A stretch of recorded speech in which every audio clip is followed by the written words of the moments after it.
Bonjour à tous, alors aujourd'hui dans cette vidéo je vais répondre aux questions quels sont les types de sols à éviter pour le développement du bambou. Et vous allez voir, je vais vous montrer juste après, malheureusement j'ai un exemple de type de sol à éviter absolument pour le développement du bambou. Et je vais aussi répondre à la question quelles sont les caractéristiques idéales d'un sol pour le développement du bambou.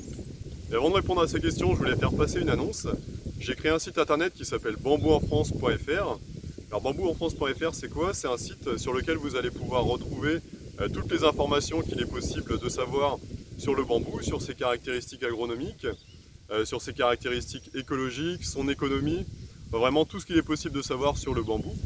Et c'est un projet sur lequel je travaille depuis plusieurs mois. Alors c'est une information d'excellente qualité que je vais mettre sur le site internet, étant donné que c'est essentiellement des informations que je tire de la littérature scientifique au sujet du bambou. Donc n'hésitez pas à faire un tour sur le site internet à la fin de la vidéo. Et aussi je publierai régulièrement 1 à 2 fois par semaine des articles au sujet du bambou sur différents sujets. Par exemple la semaine dernière j'ai fait un article sur pourquoi mon bambou ne pousse pas. Donc n'hésitez pas à faire un tour à la fin de la vidéo sur ce site internet bambouenfrance.fr. Voilà, donc on peut maintenant commencer la vidéo et je vais commencer par répondre à la question quels sont les types de sols à éviter pour le développement du bambou. Le premier type de sol à éviter absolument pour le bambou, ce sont les sols hydromorphes. Alors j'en avais parlé dans la dernière vidéo de suivi sur notre plantation de bambou Phyllostachys edulis.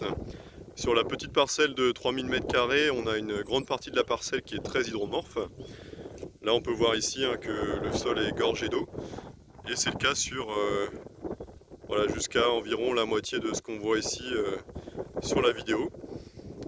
Et donc le bambou ne pousse pas dans des conditions hydromorphes, tout simplement parce que ça asphyxie ses rhizomes et ses racines. Alors si vous avez un sol qui connaît des périodes d'excès d'eau, notamment en hiver, le bambou ne se développe pas dans ces conditions.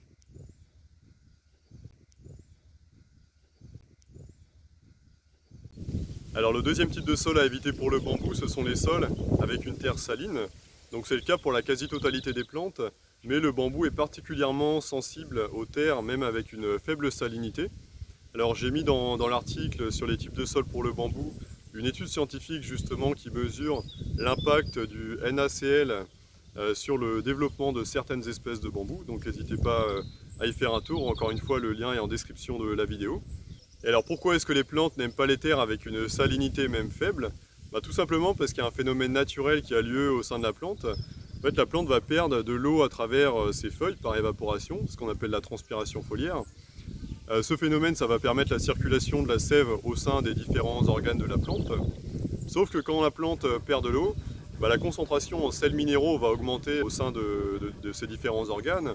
Ce qui fait que pour rétablir l'équilibre, il y a de l'eau qui va circuler de la terre vers la plante, pour qu'il y ait un équilibre au niveau de la concentration en sels minéraux entre la terre et la plante.